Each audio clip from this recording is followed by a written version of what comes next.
O que torna uma obra poderosa? O que faz de uma história algo impactante? Em meio a cenários ultra-tecnológicos, distopias e mundos alienígenas, parte essencial da ficção científica é ir além do puro entretenimento, criando reflexos do presente que por vezes transcendem o seu próprio tempo. Histórias sobre o futuro criadas para nos alertar sobre os erros do passado. E quando falamos em obras do gênero, poucas são as que têm o mesmo impacto de Duna. Publicado inicialmente nas páginas da revista Analog em 1963, o livro de Frank Herbert é hoje considerado um clássico atemporal. Isso porque Duna é muito mais do que areia, vermes gigantes e gente doidona de especiaria. Em meio a jogos políticos e os perigos do deserto, se descortina uma obra densa, que traz em suas páginas temas que transitam de questões ambientais e colonialismo a um alerta sobre as armadilhas do poder e do fanatismo. Considerado inadaptável, Duna não só influenciou muitas histórias, mas também teve algumas adaptações ao longo dos anos, sendo sua primeira aparição no cinema pelas lentes do diretor David Lynch em 84. Father, the sleeper has awakened! E agora, em 2024, foi lançada a conclusão de uma nova adaptação cinematográfica da saga de Paul Atreides. Essa em 2 filmes comandados pelo franco-canadense Denis Villeneuve. Uma versão da história que trouxe mudanças, porém não se desviou do que é essencial em Duna. Uma adaptação considerada por muitos a primeira a fazer jus à obra de Herbert. Boas-vindas a mais um vídeo do Central Pandora. Aqui é Sora e hoje estamos aqui para mergulhar nas areias de Arrakis, em uma análise profunda da mais recente adaptação de Duna. Sim, vamos entender como Villeneuve acerta na sua visão sobre essa tragédia em um planeta distante, nos oferecendo um oásis em meio a um deserto de blockbusters vazios. Definitivamente, uma das coisas que tornam Duna mais fascinante é a estrutura do seu universo. Nele vemos a humanidade vivendo em um tipo de sistema feudal intergaláctico, um império regido por Shaddam IV, onde as chamadas Casas Maiores são encarregadas do comando de planetas inteiros. Entre esses planetas, o mais cobiçado é Arrakis, o lar de um grande deserto habitado pelos gigantescos vermes de areia e a única fonte da substância mais preciosa do universo conhecido, a especiaria. Em um futuro sem a presença de máquinas inteligentes, não só a tecnologia, mas também os seres humanos se desenvolveram por um caminho totalmente diferente, desenvolvendo habilidades baseadas no potencial da mente. E com isso, a especiaria, essa substância poderosa capaz de alterar a consciência, passou a ser a base de vários aspectos da sociedade e a principal fonte de riqueza do Império. Porém, o Imperador e as Casas Maiores não são os únicos pilares desse universo. Existem ainda outras entidades tão poderosas quanto que agem nesse ecossistema conforme os seus próprios interesses. Além da Guilda Espacial, responsável pelo transporte e comércio entre planetas, temos ainda a Ordem das Bene Gesserit, uma irmandade composta por mulheres, por muitos chamadas de bruxas, que está sempre presente em meio às principais fontes de poder, usando suas habilidades de controle sobre o corpo e a mente em um obscuro plano de manipulação genética. E é em meio a esse cenário que nós conhecemos a história de Paul Atreides, um jovem filho do Duque Leto, o comandante da Casa Atreides, e da Bene Gesserit Lady Jessica. Destinado a um dia liderar como seu pai, Paul vê tudo desmoronar quando a sua família é vítima de um grande jogo de traição, com o Duque Leto se tornando muito popular no Império graças à sua atitude benevolente e ao seu exército cada vez mais leal e habilidoso, e o Barão Harkonnen acumulando muita riqueza no comando de Arrakis, a Casa Corrino vê a sua soberania ameaçada. E assim, o Imperador Shaddam faz a sua jogada nesse xadrez imperial, colocando o Duque Leto no comando de Arrakis e secretamente se aliando ao Barão Harkonnen, que era um grande rival dos Atreides. Ele oferece ao Barão os seus temidos soldados Sardaukar em um plano para derrubar o Duque. Um plano que no fim se mostra um sucesso, com a derrubada da Casa Atreides e uma grande redução do poder aquisitivo dos Harkonnen, já que o empréstimo da guarda de elite do Imperador não foi de graça. Porém, o Imperador não contava com uma profecia das Bene Gesserit que circulava entre os Fremen, o povo que vivia no deserto arraquino. Assim que os Atreides chegam em Arrakis, uma das primeiras coisas que se nota é que os Fremen tinham uma devoção pelo Paul, o que Jessica logo identifica como o resultado de uma panóplia proféticos. Lendas que eram plantadas pelas missionárias protectoras das Bene Gesserit em culturas consideradas primitivas. Sim, enquanto o Imperador Shaddam e as Casas Maiores representam o poder de uma perspectiva puramente política e socioeconômica, a Ordem das Bene Gesserit, com o seu véu de misticismo, representa o poder no espectro religioso. E esse nome missionárias protectoras não vem à toa. Assim como ao longo da nossa história, colonizadores usaram os seus missionários para catequizar os nativos dos territórios tomados, as Bene Gesserit inseriam os seus mitos em outras culturas com o intuito de garantir os seus propósitos. Por causa da profecia, os Fremen acreditavam que Paul Atreides era o Lisan al-Gaib, um profeta de outro planeta que viria para ser o seu salvador. E após o rapto do Duque, a profecia cumpriu parte do seu propósito, levando os Fremen a acolherem Jessica e Paul depois que eles foram largados no deserto. Assim, à primeira vista, Duna pode parecer uma típica história de Salvador branco, com Paul sendo uma figura messiânica que vai se reerguer no deserto, se descobrir o Kwisatz Haderach e comandar os Fremen na vitória contra aqueles que os oprimiram por muitos anos. Porém, essa é uma visão bem simplista e equivocada de Duna. Na verdade, a intenção de Herbert foi usar esse cenário para nos lembrar do potencial nocivo das figuras de poder, em especial dos líderes carismáticos. Leaders, their mistakes are amplified by the numbers who follow them without question. And charismatic leaders tend to build up followings, power structures, and those power structures tend to be taken over by people who are corruptible. A adaptação de uma obra tão importante definitivamente não é uma tarefa simples. E quando se encarregou da missão de levar Duna para o cinema, uma das coisas que Villeneuve sabiamente manteve na sua mente foi que se tratava de uma adaptação. Ele não teria como colocar todas as camadas de Duna em 2 filmes. Mudanças e cortes seriam necessários, mas ele também não poderia deixar de lado a sua essência. Quando você adapta, você mata, você destrói no processo de transformação. Indo das palavras para as imagens, esta adaptação é a minha adaptação, com a minha sensibilidade. Duna fala sobre as armadilhas do poder, e enquanto o primeiro filme explora os jogos de poder no mundo interno das Casas Maiores, com as jogadas do Imperador Shaddam para derrubar 2 peças importantes do tabuleiro, na parte 2 essa perspectiva se expande e nos leva direto para o deserto arraquino, explorando o lado sombrio das Bene Gesserit e a grande tragédia do povo Fremen. Não poderia acontecer um desastre mais terrível para sua gente do que cair nas mãos de um herói. Ainda na primeira parte, quando Paul e Jessica vão para o deserto, o contato com a especiaria desperta a presciência de Paul, revelando as visões de um futuro trágico. Ele vê uma guerra santa, uma legião fanática espalhando morte pelo universo enquanto bradava o seu nome. Porém, aquele era também um momento de muita dor para Paul, um momento onde ele via no seu poder uma forma de vingar a morte do seu pai e trazer de volta o nome dos Atreides. Fremen speak of Lisan al-Gaib.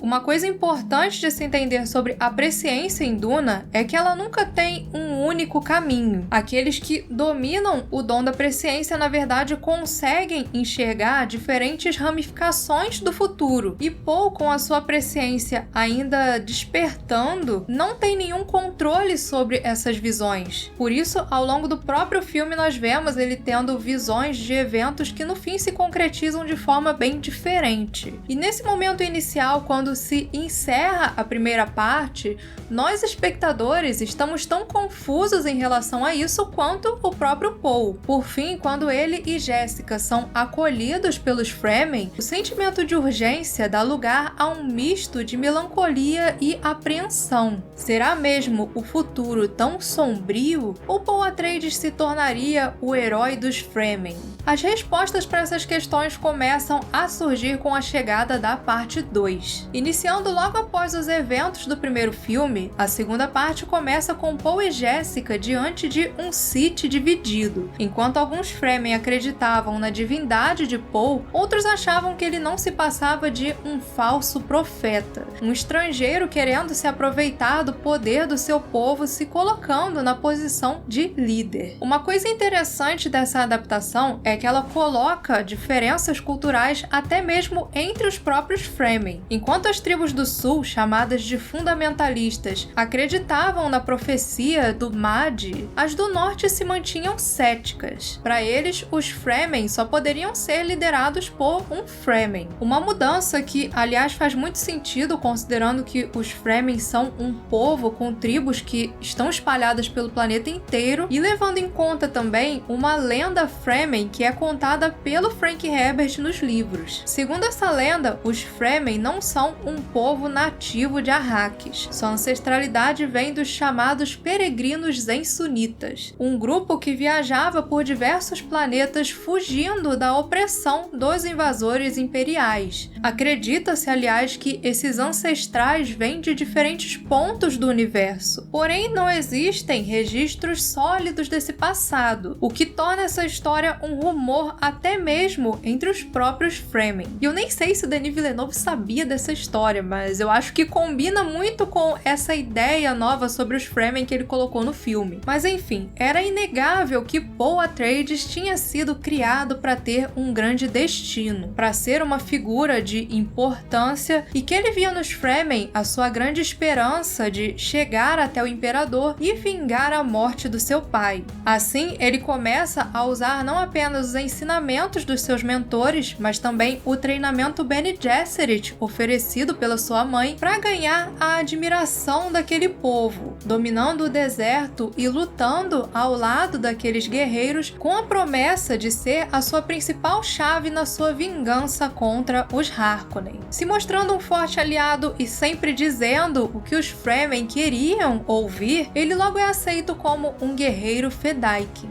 um título que ele assume sob a alcunha de Muad'Dib, aquele que aponta o caminho. Enquanto isso, Jessica percorre o seu próprio caminho. Ao passar pelo ritual da Água da Vida e se tornar a reverenda madre dos Fremen, ela não apenas tem acesso a memórias do passado da Irmandade, mas também passa a se comunicar com Alia, sua filha que, ao ter contato com a Água da Vida, ganha consciência ainda na forma de um feto. Uma escolha um tanto bizarra, mas que eu achei que funcionou dentro dessa estranheza mais sóbria que o Villeneuve escolheu para representar o mundo de Duna. Juntas, Alia e Jessica acreditam que a única forma de tornar Paul um líder entre os Fremen é ganhando a sua devoção. Usando sua influência como reverenda madre para espalhar o que Paul descreve como lendas perigosas, ela tenta fazer os Fremen do norte e do sul crerem no Lisan al-Gaib, algo que se concretizaria quando Paul finalmente se mostrasse o Kwisatz Haderach, o objetivo final do grande plano das Bene Gesserit. Um super-humano com acesso a memórias que nenhuma Bene Gesserit feminina tinha. Porém, no primeiro filme nós já tivemos um prenúncio do quão perigosa seria essa decisão. Paul Atreides must die for Kwisatz Haderach to rise. Uma mãe em desespero, apegada a uma profecia com a intenção de proteger o que tinha restado da sua família em um mundo hostil. Um jovem perdido, buscando seu novo caminho no deserto, enquanto luta contra as visões de um futuro terrível. Duas figuras que alcançaram posições de poder, uma conquistando devotos, outra se tornando um amigo. Paul e Jessica estavam, cada um da sua forma, tentando tentando fazer a coisa certa. Porém, por conta da sua posição, o peso das suas escolhas era crítico, porque ele ia além das suas próprias histórias. He who can destroy a thing has the real control of it.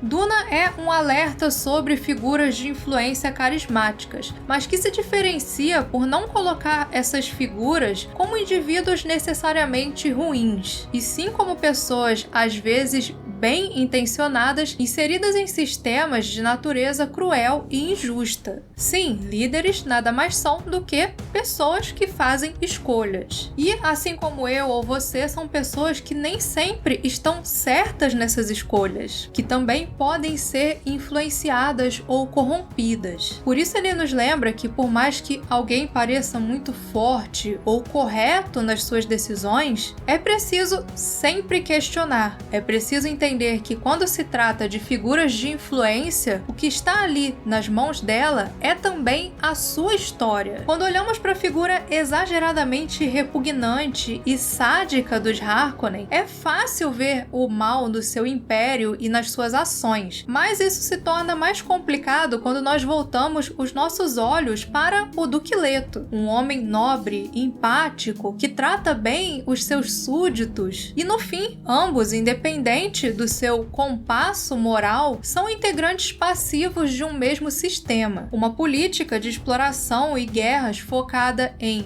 enriquecer poucos e subjugar muitos. You are outworlders. You come here for the spice you take it, giving nothing in return. That's true. Ao se unir aos Fremen, Paul até mesmo reluta a ideia de se tornar um líder, mas no fim ele acaba preso em uma grande armadilha do destino. Vítima da profecia e carrasco do seu próprio destino, aquele que alguns acreditavam ser o salvador que lutaria ao lado daquele povo se torna uma figura temida, um guia que não mais caminharia ao seu lado, mas que passaria a ditar o caminho dos Fremen. Um homem pequeno e assustado, elevado ao status de uma divindade e encarregado de milhões de histórias. Morria Paul Atreides e nascia o Kwisatz Haderach.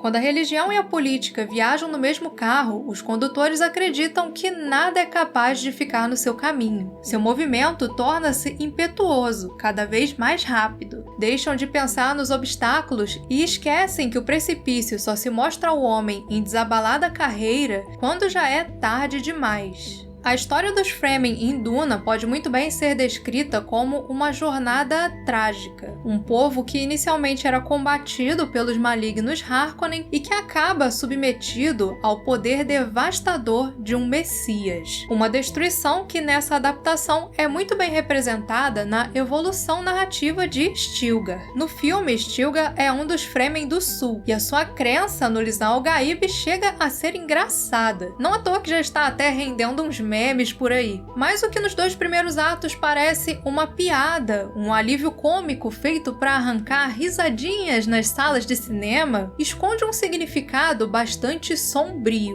O fanatismo que inicialmente parece engraçadinho, que vira piada por causa das coisas absurdas, pro fanático não é uma brincadeira. Esse tipo de atitude é um reflexo do que aquele indivíduo acredita no seu íntimo, uma adoração messiânica do tipo que leva pessoas a deixarem de ser indivíduos e se tornarem meros seguidores fanáticos. O que foi uma escolha genial desse filme, porque quantas vezes nós já não ficamos aí rindo de absurdos que depois resultaram em tragédias, em genocídios. Nesse filme, Chani, com seu papel também modificado na adaptação, age como uma voz da razão em meio aos Fremen. Quando vê o homem que ela amava e o seu povo sendo consumidos pela doutrinação das Bene Gesserit, ela tenta avisar, ela tenta lutar contra. This prophecy is how they enslave us! Porém, já era tarde demais. Não apenas Stilgar e Paul tinham sido consumidos pela profecia, mas também toda a cultura Fremen.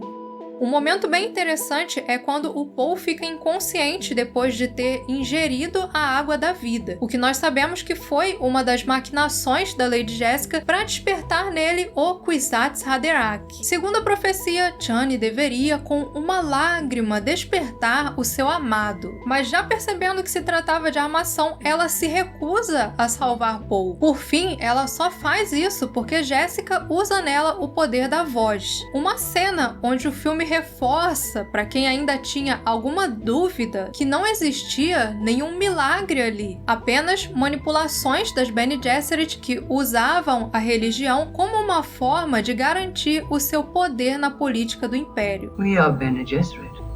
We don't hope, we plan. E a partir daí nós vemos um processo de apagamento da cultura Fremen. No primeiro filme, parte importante da construção de mundo foi a apresentação do lendário povo do deserto. Enquanto inicialmente eles nos foram apresentados do ponto de vista imperial, à medida em que o filme avança, nós vamos cada vez mais adentrando nesse mundo junto de Jessica e Paul. Conhecemos a sua veneração pelo monstro Shai-Hulud, seu conhecimento sobre o deserto e os seus planos para tornar aquele planeta novamente um paraíso. Os Fremen amavam Arrakis. Mais do que meros bárbaros, eles eram a vida no deserto. Um povo cheio de segredos que já tinha suas raízes plantadas até mesmo em meio ao Império. I'm Fremen. The desert's my home. Já na segunda parte, enquanto nós somos levados diretamente para o interior de um Sith, ao longo dos atos vemos os Fremen se tornando cada vez mais apagados. Quanto mais a profecia do Lisan al-Gaib ganhava força, mais a imagem dos Fremen ia se borrando e Paul ia ganhando o centro das atenções. No terceiro ato, quando se inicia a batalha onde Paul finalmente confrontaria o Imperador, vemos os Fremen agora lutando sob a bandeira dos Atreides. Não existia mais ali o povo do deserto, existia apenas o exército de Muad'Dib. O que um dia fora um povo independente, agora marchava para uma guerra carregando uma bandeira que não era deles, clamando o nome de um estrangeiro e lutando por uma profecia que não se passava de manipulação política. Eles tinham caído nas graças de um herói. Quando Paul Atreides derrota Feyd-Rautha e se declara o Duque de Arrakis, o que, olhando superficialmente, parece um final onde a justiça foi feita, é na verdade a consumação de um ato de desespero. Assim como no teste do Gon-Jabbar lá no primeiro filme, Paul escolhe suportar a dor pela sua sobrevivência. Ele abre mão da sua vida com os Fremen, do seu futuro com Chani, em prol da sobrevivência do nome dos Atreides. Diferente do que dizia a profecia, Paul não era o homem com o poder de salvar aquele planeta. Na verdade, Paul simboliza o homem poderoso que percebe que o seu maior erro foi confiar no poder. E esse foi o nosso vídeo sobre Duna parte 2. Para muito mais ficção científica e seus diferentes universos, continuem por aqui no Central Pandora. E antes de encerrar, um agradecimento especial aos primeiros imediatos Joel Melo e Mestre J, o pessoal da Ponte de Comando Daniel Câmara, Mr. Vitim e Cláudio Farias, e aos oficiais de ciências Lucas Ferreira, Luiz Alberto e William França Costa. Pessoas essenciais na nossa missão de levar a ficção científica por todas as galáxias.